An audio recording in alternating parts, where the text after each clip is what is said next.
আমি বৰ্তমান মানুহবোৰে আমি ইমান বেছি আৰ্টিফিচিয়েল হৈ যাই আছোঁ, মানে কৃত্ৰিম। আমাৰ হাঁহিবোৰ কৃত্ৰিম, আমাৰ ৰিয়েকশ্যনবোৰ কৃত্ৰিম।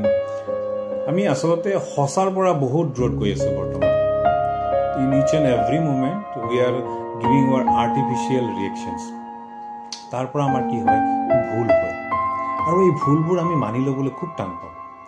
আৰু ৰিগ্ৰেশ্যন নাই যে ভুল হৈছে বুলি ৰিগ্ৰেশ্যন। আজিকালি ব্যৱস্থাটো এনেকুৱা হৈ গৈছে নেকি বাৰু? Because mistakes are the opportunities to learn. আমি যদি মিষ্টেক কৰোঁ, তাৰ পৰা আমি শিকিব লগাহে থাকে। আৰু আমি যদি সেইটো উপলব্ধি নকৰোঁ যে উই আৰ ডুইং চাম মিষ্টেকছ, চ' সেই ৰিগ্ৰেশ্যনটো আমাৰ থাকিব লাগে। এণ্ড ডিফিকাল্টিজ, তাৰ পৰা কি সমস্যাবোৰ আহিব। এই সমস্যাবোৰে কেতিয়াও আমাক পিছলৈ পেলাব নালাগে। ভাবোঁ এইটো যে ডিফিকাল্টিজ মেক পাৰ্চন ষ্ট্ৰংগাৰ অৰ পজিটিভ। যিমান বেছি পাৰোঁ আমি পজিটিভ হ'ব লাগে।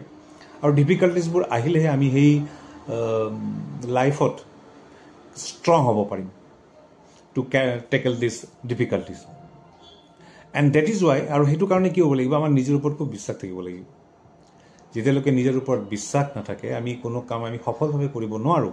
গতিকে কোনোবাই কৈছে যে believe in yourself is the strongest courage বুলি কৈছে, believe in yourself. So' এইখিনি আমাৰ খুব গুৰুত্বপূৰ্ণ, because each and every day is in our life is a opportunity. আমি সেইটো গ্ৰেব কৰিব জানিব লাগিব। আমি ৰৈ থাকিব নোৱাৰোঁ আমি।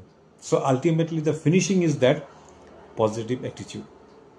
আমি সদায় আমাৰ চিন্তাধাৰাবোৰ আমি পজিটিভ ৰাখিব লাগিব।